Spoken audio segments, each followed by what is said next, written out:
Meskipun hari ini juga ditetapkan sebagai hari lebaran juga, puji Tuhan saudara. Jadi semua masyarakat Indonesia hari ini merayakan kebaikan Tuhan, merayakan kasih Tuhan.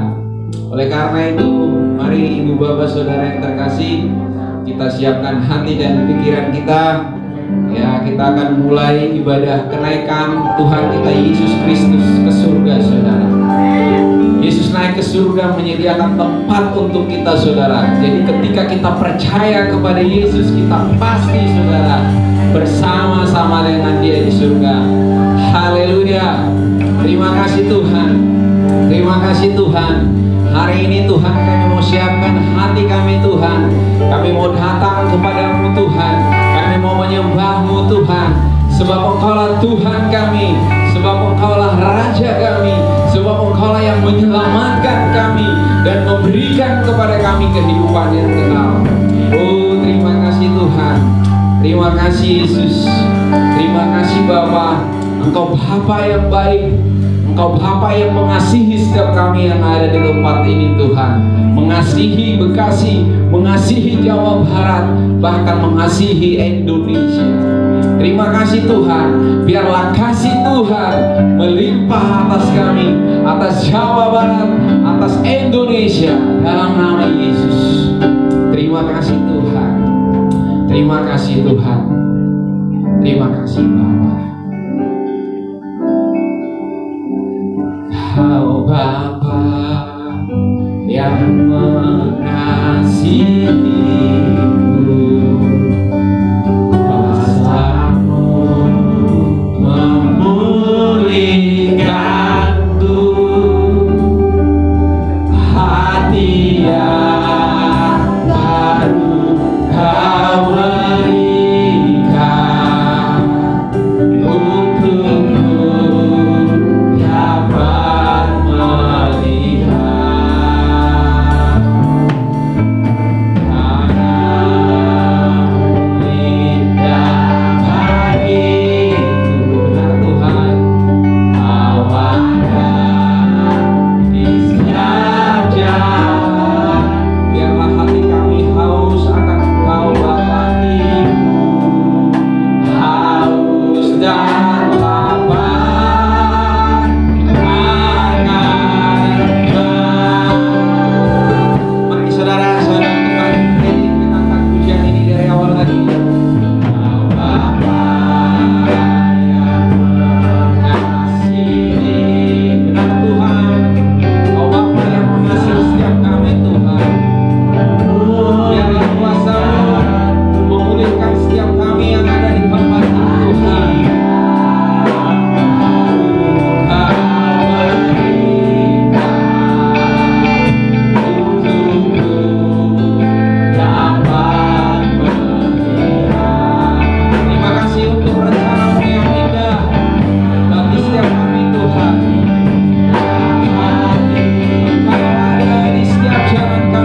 kasih Tuhan.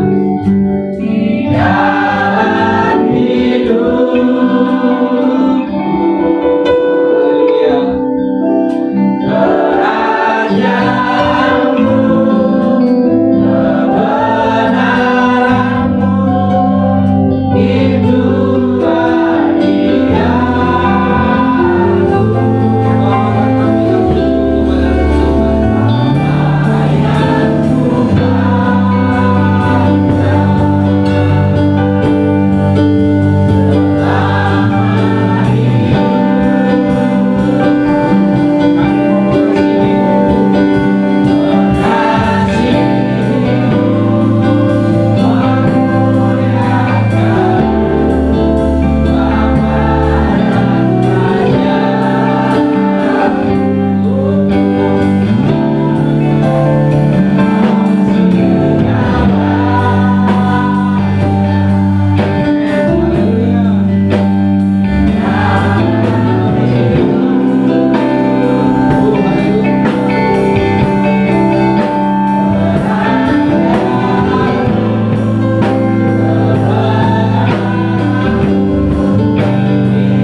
Mari muliakan Tuhan. Mari sembah Dia. Haleluya. Haleluya. Bapa yang baik bagi kami Tuhan. Bapa yang mengasihi kami Tuhan. Haleluya. Pujilah Tuhan. Sembah Tuhan. Jangan seperti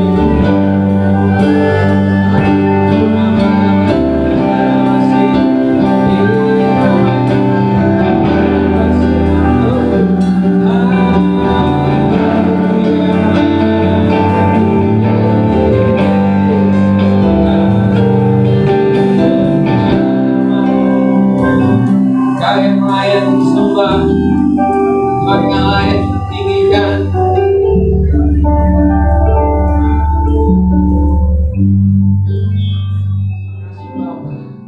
Terima kasih Tuhan. Dia Allah yang seperti. Mari saudara naikkan syukurmu kepada Tuhan. Mari mulai agungkan Dia.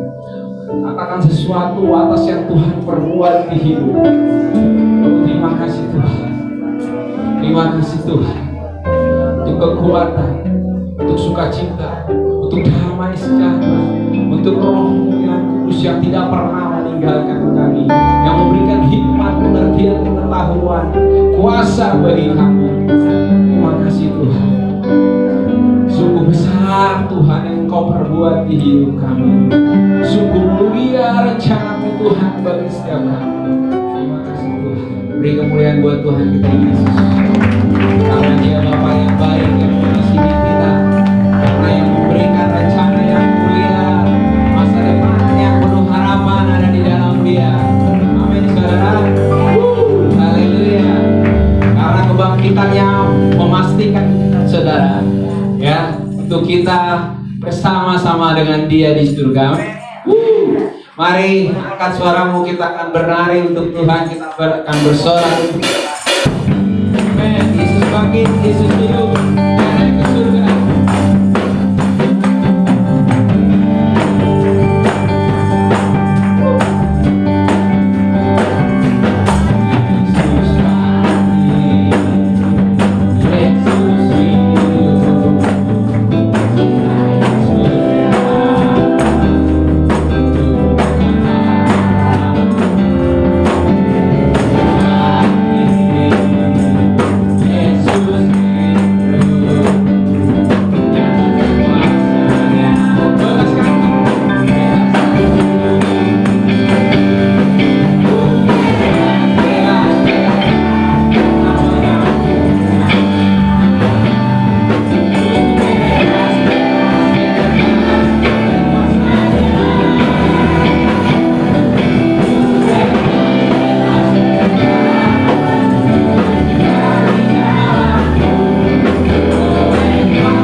oleh kuasa darah Yesus bebaskan.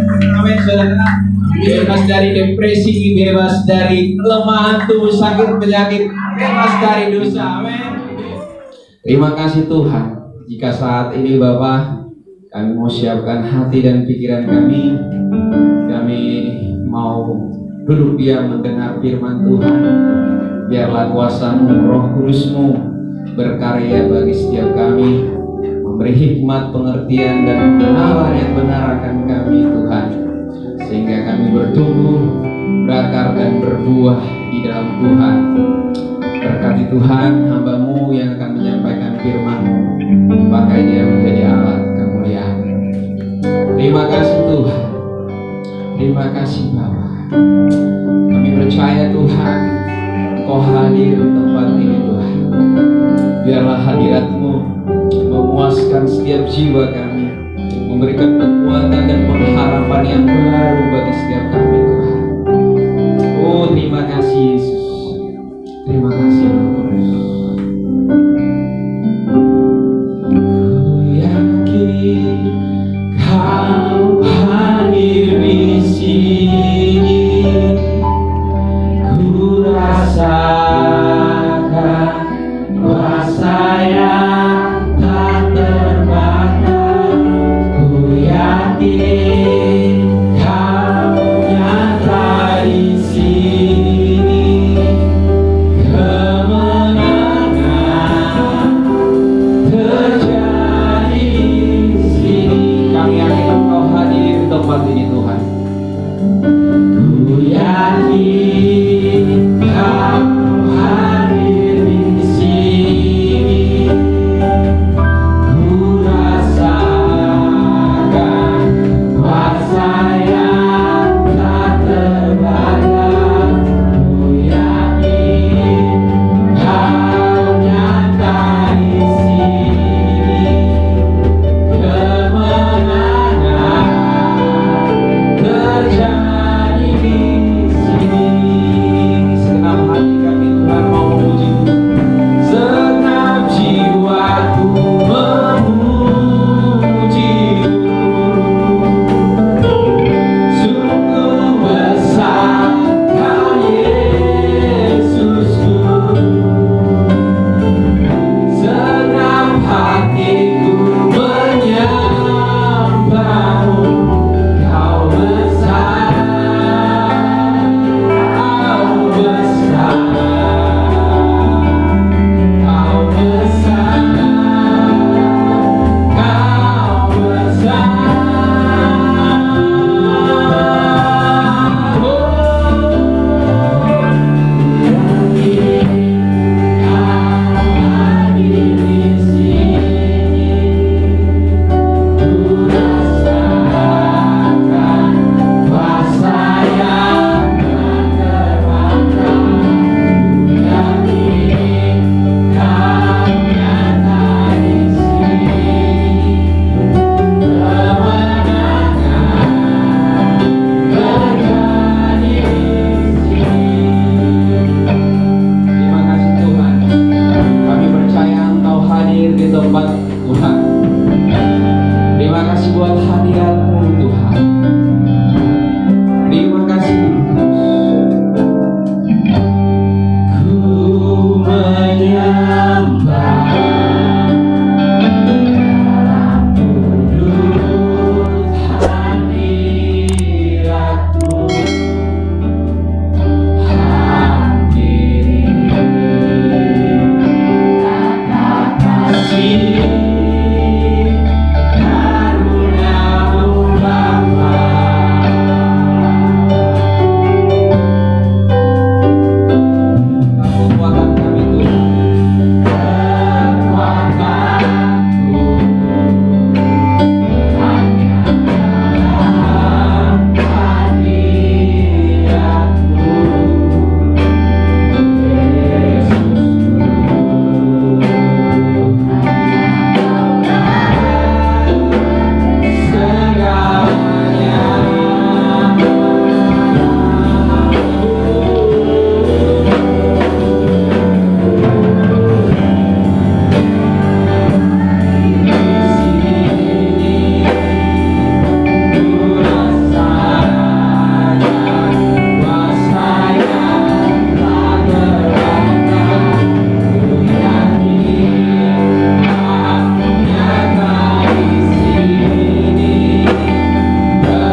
kita sudah berdiri di sini.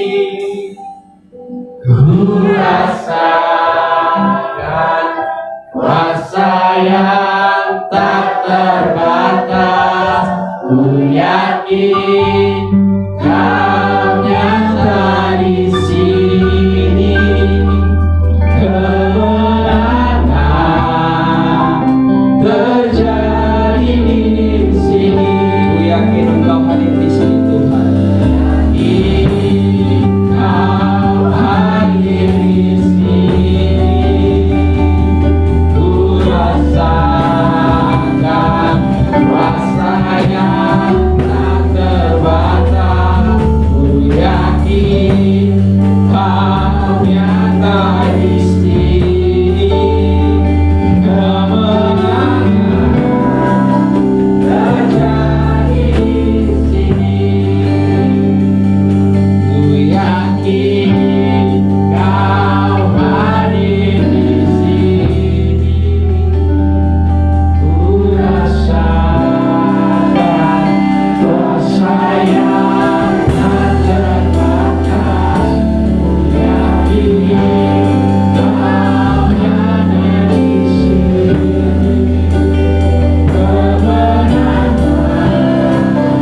terjadi. Ku yakin Kau hadir di sini. Kau hadir di sini. Ku rasakan kuasa yang tak terbatas. Ku yakin Kau nyata di sini. Kemenangan terjadi. Kesembuhan terjadi. Terjadi di sini.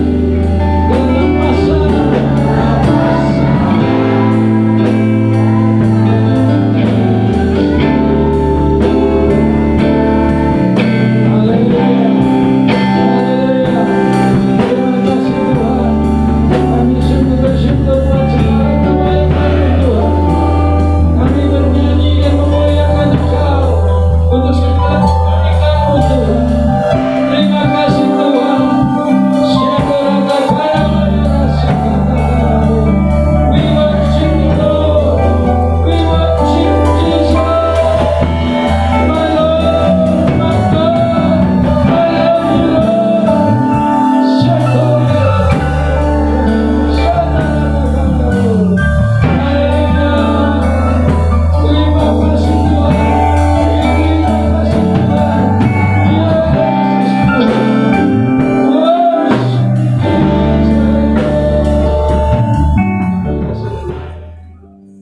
Kami ada karena kasih karunia-Mu Tuhan. Kami hidup karena anugerah-Mu yang besar Tuhan. Hari ini kami ada untuk menyembah Engkau Tuhan. Apapun yang kami lakukan, kami mau Tuhan memuliakan Engkau Tuhan. Seluruh hidup kami terima Tuhan sebagai persembahan untuk menyembah, untuk melayani, untuk memuliakan Engkau yang telah mengasihi kami. Bukan kami yang mengasihi Engkau Tuhan, tetapi Engkau yang memilih kami. Bahkan sebelum dunia dijadikan, Engkau pilih kami Tuhan untuk menjadi milik kepunyaan-Mu. Bukan karena apa yang telah kami perbuat, bukan karena apa yang telah kami lakukan, tapi semua karena Engkau mencintai kami Tuhan.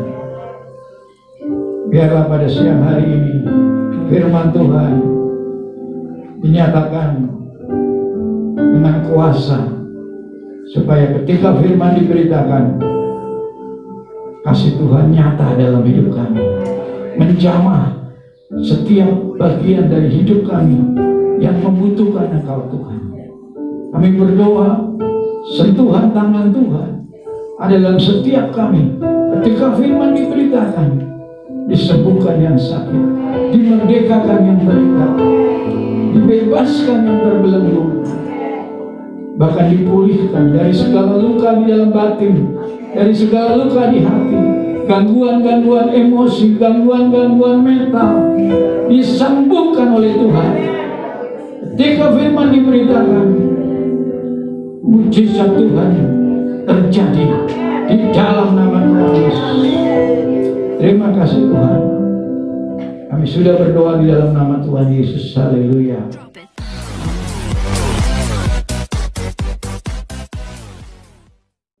Selamat Hari Raya Kenaikan Tuhan Yesus Kristus.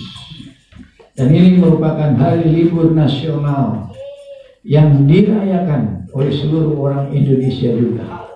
Mereka libur, mereka bersuka cita, dan kebetulan hari ini juga mereka merayakan hari Idul Fitri. Ya, itu hari artinya manusia dilahirkan baru.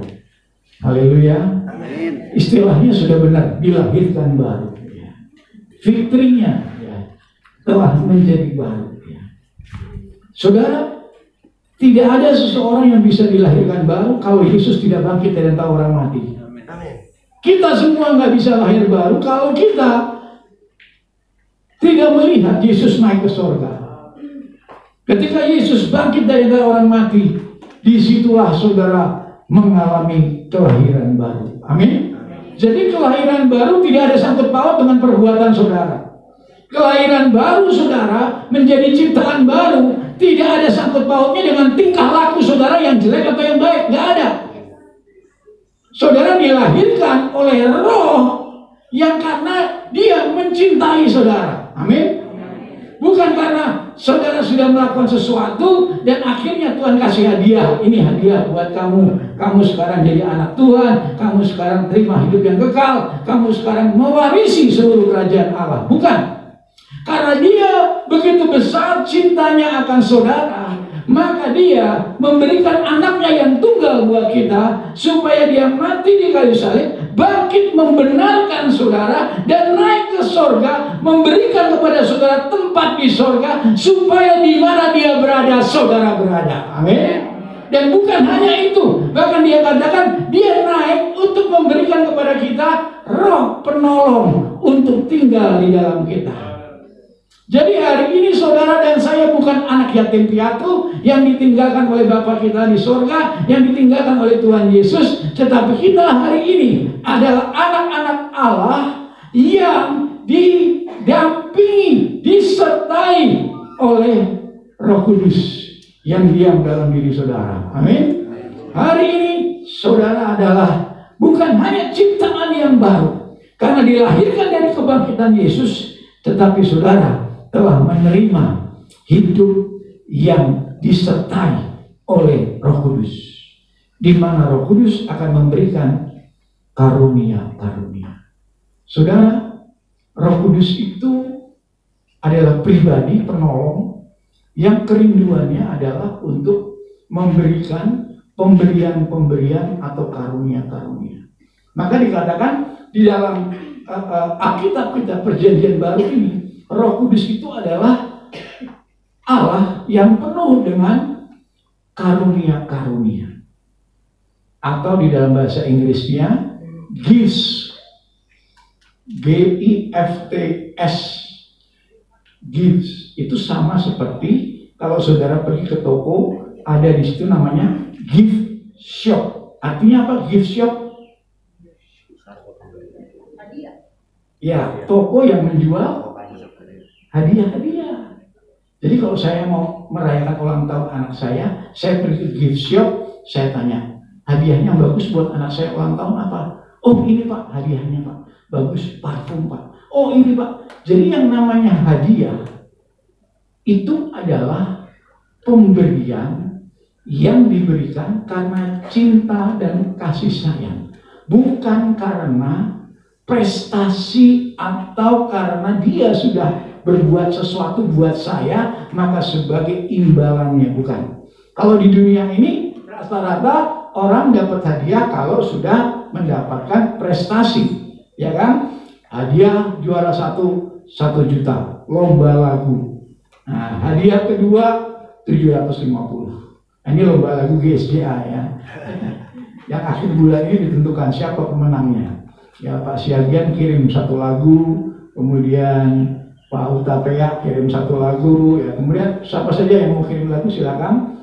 Ya kalau nanti terpilih sebagai lagu yang nanti akan direkam sebagai lagu GSDA, ya pujian penyembahan di GSDA. Nah, saudara, kalau Tuhan pemberiannya itu tidak tergantung dari perbuatan saudara, tidak tergantung dari apa yang saudara sudah lakukan, tidak tergantung dari tingkah laku saudara, karena pemberian dari Tuhan itu diberikan karena cinta kasihnya kepada saudara. Amin. Nah, kalau kita mengerti akan kasih karunia itu tidak ada kaitannya dengan perbuatan kita.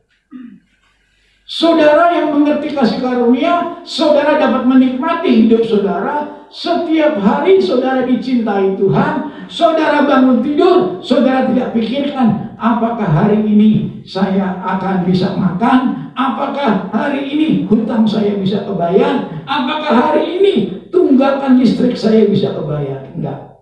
Dia enggak khawatir tentang yang lain semuanya itu. Yang itu semua memang ada. Tetapi begitu dia bangun tidur, dia berkata, terima kasih Tuhan. Aku bersyukur karena kasih karunia-Mu.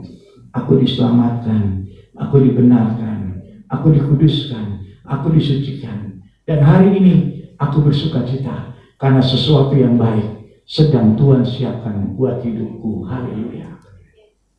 Saudara, kasih karunia itu selalu akan menghasilkan yang namanya gifts, yang namanya karunia-karunia.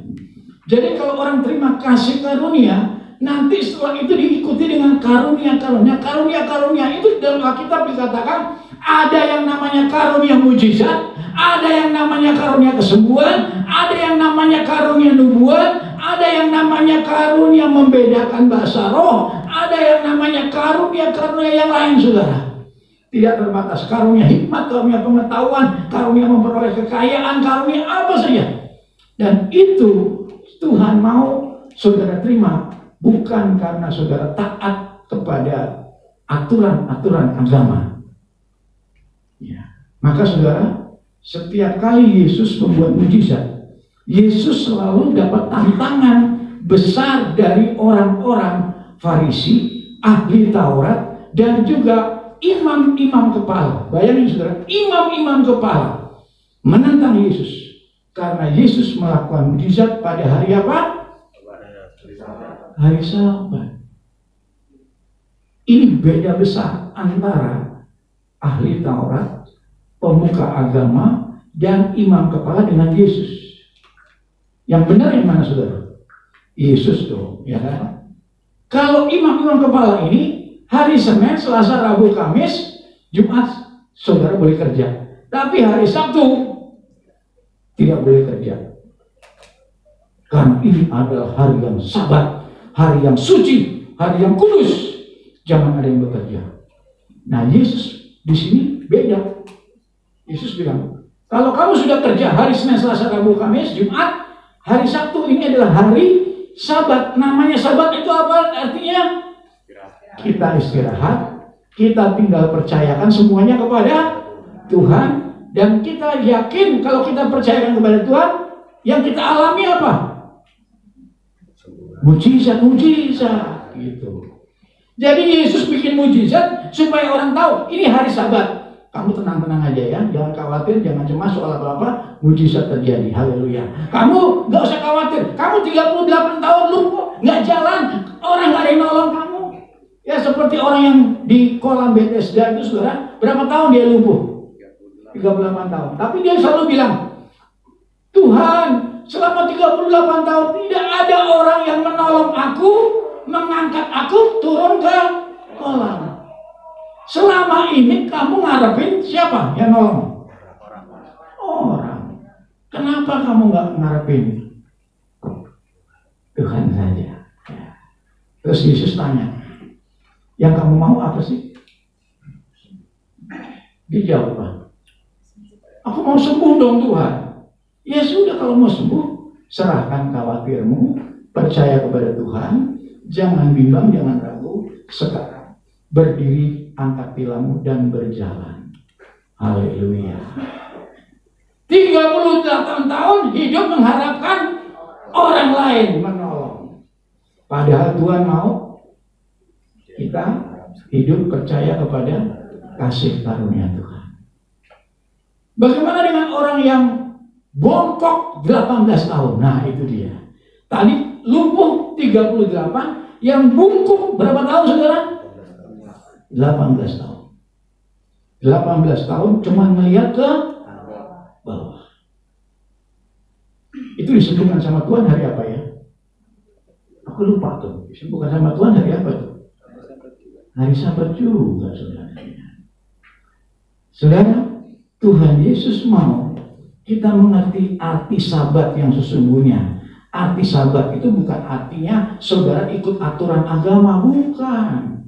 Arti Sabat itu artinya saudara berhenti dari usaha, khawatir, usaha, perbuatan, tapi belajar percaya semuanya akan beres. Tuhanku yang akan kasih jawaban buat semua masalahku. Haleluya.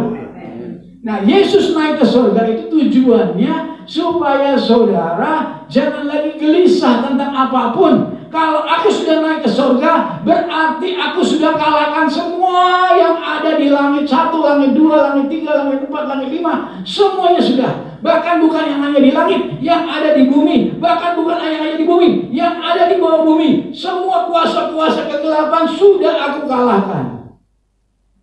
Mari kita baca di dalam Efesus pasal 4 ayat 7 sampai dengan ayat 10. Efesus 4 ayat 7 sampai 10. Buat Bapak Ibu yang menyaksikan streaming ya, hari ini langsung dipancarkan melalui YouTube, langsung melalui Facebook.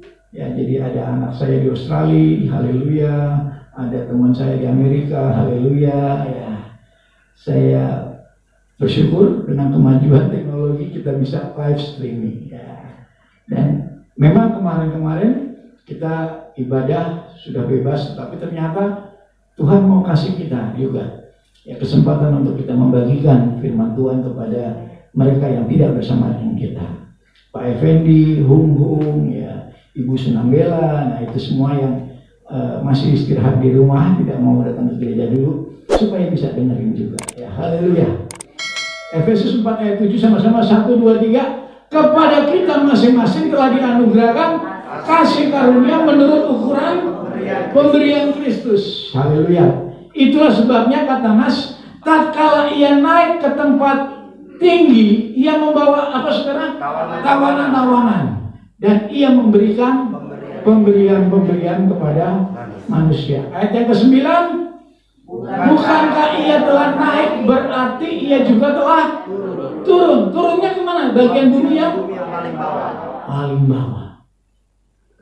Terus baca lagi. Ia yang telah turun, ia juga telah naik. Naiknya berapa lama? Berapa tinggi sudah? Lebih tinggi daripada langit pertama, lebih tinggi, langit kedua lebih tinggi, langit ketiga lebih tinggi, langit keempat. Saudara, matahari dan bulan itu yang jauh itu baru langit pertama.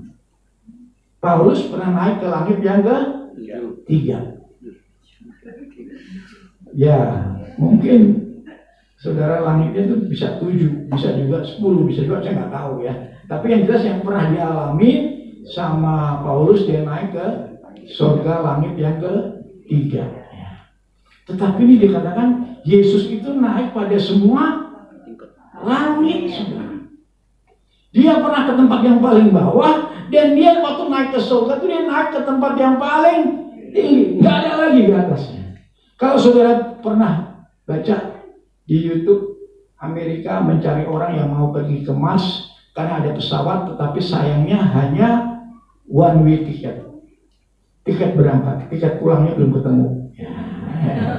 Pesawatnya hanya bisa nganterin sampai ke Mars, tapi pulangnya nggak ada yang jemput, saudara. Belum ada yang jemput, belum. Tapi kalau nanti ditemukan ada pesawat bisa jemput, saudara bisa pulang. Tapi kalau sampai nggak ketemu, harus rela tanda tangan. Nah, dan amazing, saudara. sudah ada 9 orang tanda tangan. Nggak apa-apa, saya kepengen coba di Mars gitu ya. Nah ini saudara, orang-orang yang naik ke langit baru tingkat pertama saja sudah tingginya bukan main. Ini Yesus sudah naik ke tingkat langit yang tertinggi. Saudara, ini Yesus yang naik ke surga. Ini bukan Yesus yang aneh ya. Karena dia membaur sama pemungut cukai, dia membaur sama pelacur, dia sahabat sama anak-anak, Yesus sahabat sama tukang nelayan tangkap ikan, Yesus sahabat sama tukang kayu. Ini Yesus yang biasa aja sama kita. Tetapi dia bukan orang biasa. Dia adalah anak Allah yang hidup. Maka dia bisa naik ke surga, bisa naik ke surga tingkat 1 sampai tingkat ke-7. Dan perhatikan saudara, di dalam ayat yang terakhir ini, tujuan Yesus. Kalau dia sudah naik ke surga, tujuannya untuk apa saudara? Sama-sama baca, sama-sama. 1, 2, 3. Untuk memenuhkan segala sesuatu. Sama-sama katakan, untuk memenuhkan segala sesuatu yang berkaitan dengan kebutuhan saya, kebutuhan kamu, kebutuhan semua orang di dunia. Haleluya. Jadi kalau dia sudah naik di surga, saya masih panik kalau harga cabai naik, itu cocok nggak? Kalau Yesus sudah naik ke surga dan dia sudah memberikan pemberian-pemberian, tetapi saya masih cemas dengan adanya krisis, ya cocok saudara. Ya kalau hari ini saya pakai masker karena ini peraturan pemerintah, bukan karena saya takut COVID. Karena ini sedang live streaming, ya saya harus ikutin pemerintah. Nanti bisa-bisa channel Rumah Doa ditutup. YouTube-nya gara-gara nggak pakai ini.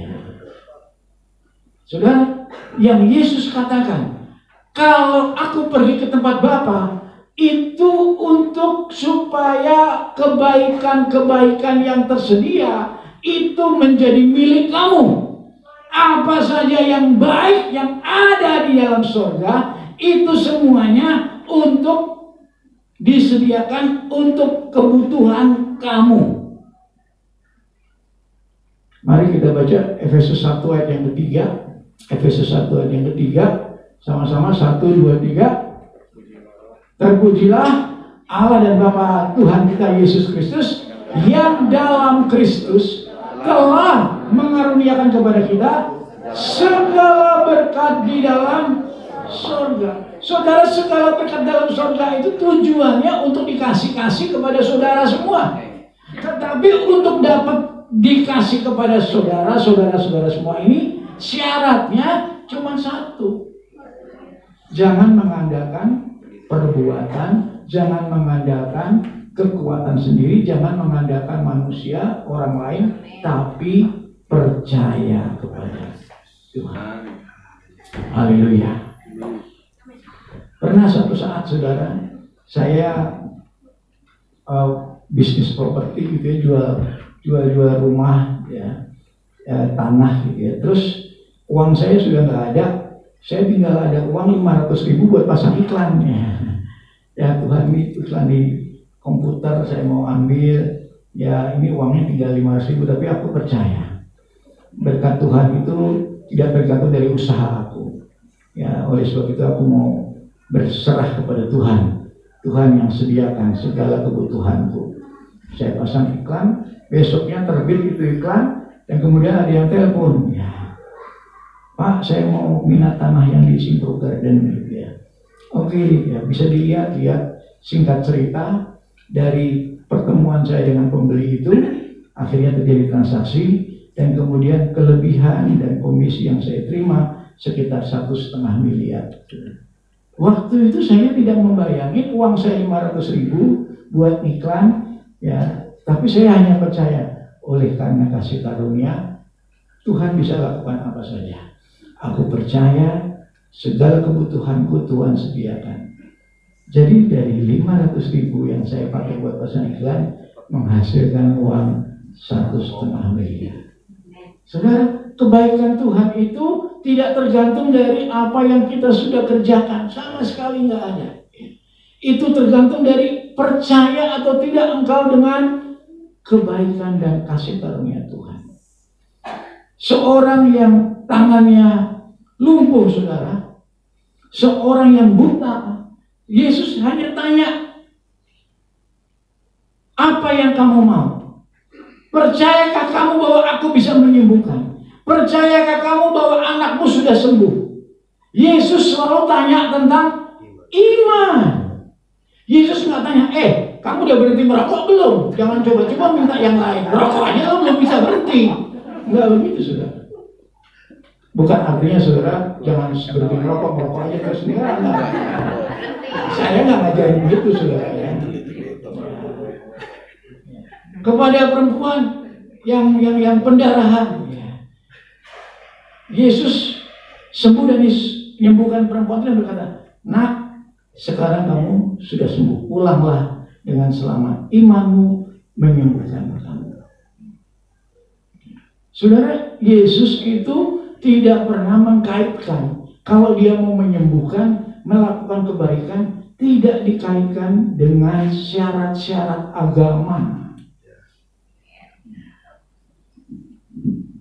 Kalau kita mau percayakan kasih karunia Tuhan, saudara akan yakin hidup saudara sudah aman di tangan Tuhan. Amin. Saudara nggak takut apakah saya layak atau tidak ya untuk diterima Tuhan? Apakah saya pantas atau tidak ya untuk diterima Tuhan? Karena Yesus naik ke surga dan dia punya tujuan cuma satu, memberikan pemberian. Coba dibuka lagi Efesus pasal 4 ayat yang ke-8, ya dikatakan, ya Efesus 4 ayat yang ke-8, ayat yang ke-8, ya.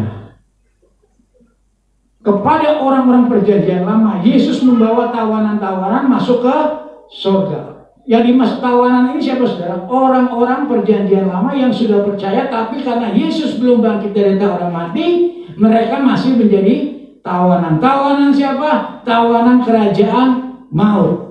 Ya, ingat, kepada orang-orang yang zaman Nuh, zaman Daud, zaman Abraham yang mati semuanya ada di dalam tawanan kerajaan maut. Mereka nggak bisa tembus sampai ke surga, nggak bisa. Ya, dan Yesuslah yang turun ke bumi, ke bawah bumi, ke dalam kerajaan maut, dan Yesus angkat mereka. Itu perjanjian lama. Ya, maka di dalam Efesus, di dalam Wahyu pasal 1 ayat 18. Wahyu 1 ayat 18, ya, Wahyu 1 ayat 18, dan Yesus yang hidup, yang telah mati, namun lihatlah aku hidup, Wahyu 1 ayat 18, sampai selama-lamanya, dan aku memegang segala kunci maut dan kunci kerajaan maut. Jadi waktu Yesus turun ke dunia yang paling bawah, itu dia ambil apa, saudara? Dari iblis, kunci kerajaan maut. Dan sekarang kunci kerajaan maut tidak lagi di tangan iblis, tetapi kunci kerajaan maut di tangan siapa? Tuhan Yesus. Nah, kembali lagi ke Efesus 4 ayat yang ke-8, kepada orang perjanjian lama, Yesus kasih mereka semua surga yang percaya, yang tidak mengandalkan perbuatannya, tidak mengandalkan kekuatannya. Efesus 4 ayat yang ke-8. Tetapi buat saudara dan saya, Yesus itu di surga ngapain, saudara? Sama-sama katakan, ia memberikan pemberian kepada saya. Nah, kepada teman-teman saya, kepada saudara-saudara saya, kepada semua makhluk yang percaya kepada dia. Amin. Jadi Yesus itu ada di surga untuk memberikan pemberian. Tetapi kenapa ya di sini ada anak Tuhan yang berdoa, yang beribadah, yang ke gereja, yang dengar khotbah Pak Thomas, tetapi hidupnya tidak sukses. Di sini dengar khotbahnya Pak Thomas, dengar pujian penyembahan yang sama di gereja, sukses. Kenapa ada yang tidak sukses? Ada yang sukses. Kenapa ada yang sembuh, sehat? Kenapa ada yang tidak sembuh, tidak sehat? Kenapa ada yang bahagia? Kenapa ada yang tidak bahagia? Harusnya hasilnya sama nggak, saudara? Kalau dengar firman yang sama, tapi yang membedakan apa, saudara? Ya, yang di sini ada banyak gelisah, yang di sini ada banyak cemas, yang di sini masih kepikiran masa lalunya. Yang di sini masih kepikiran suaminya yang maki-maki dia, sehingga hatiku sakit. Nah, sakit hati di sini masih disimpan. Saudara, saya mau bilang orang sakit hati itu yang nyakitin siapa? Iya. Bisa nggak saya sakit hati sama orang yang nggak pernah mukul saya? Bisa nggak saya sakit hati, marah, benci sama orang yang nggak pernah benci saya, nggak pernah mukul saya, tapi saya sakit hati. Kenapa? Karena ada pernah orang ngomong kepada saya, Bapak itu pernah bilang lo orangnya begini dan itu, cuma digosipin, saudara. Begitu saya melihat dia, saya bencinya bukan main. Kamu kan yang ngatain saya orang miskin, kamu kan yang ngatain saya orangnya. Loh, siapa yang ngomong? Aku nggak pernah menghina kamu. Iya, si Polan cerita, kamu katanya ngata-ngatain aku. Oh, jadi saya ini bisa benci sama orang, sakit hati sama orang, padahal orangnya nggak pernah ngapa-ngapain, hanya karena saya memikirkan omongan orang. Itu dia, saudara. Sekarang anak-anak banyak nggak sakit hati sama bapak ibunya? Luka batin banyak nggak? Sekarang saya tanya, bapak ibunya pernah nggak nyakitin anaknya sebenarnya? Nggak ada, saudara. Mana ada sih bapak ibu yang mau nyakitin anaknya? Tapi kan dia manusia, dia punya emosi, kadang-kadang meledak emosinya. Sehingga kemudian kata-katanya kasar dan anaknya sakit hati. Tetapi sebenarnya sakit hati yang menyebabkan itu bukan bapak ibunya nggak kepengen nyakitin. Yang menyebabkan sakit hati itu siapa? Anaknya sendiri, dirinya sendiri, pikiran saudara sendiri. Nah, pikiran kita ini kalau kita nggak jaga, kita nggak sungguh-sungguh arahkan kepada Kristus, maka pikiran kita ini bisa mengakibatkan batalnya pemberian-pemberian yang baik yang Allah sudah sediakan buat kita. Jadi nggak sampai, sudah dengar firman tapi di hatinya masih ada kepanikan, kecemasan, kekesalan, sehingga nggak nyampe itu mujizat yang Tuhan sediakan, nggak nyampe, saudara. Dan hari ini Tuhan mau, saudara, ketika Yesus ada di surga, saudara percaya Dia sudah menyediakan segala pemberian-pemberian untuk menjawab semua kebutuhan saya. Amin. Saudara, hukum ekonomi itu ada yang namanya demand sama apa? Supply. Ya. Demand itu permintaan atau kebutuhan. Supply itu persediaan. Di mana ada demand, pasti di situ akan ada supply. Di sini ada banyak orang nggak punya sandal, pasti di sini nanti akan ada orang jualan sandal. Di sini ada banyak orang yang butuh makan, pasti nanti di sini akan ada orang yang jual makan. Itu ekonomi, saudara.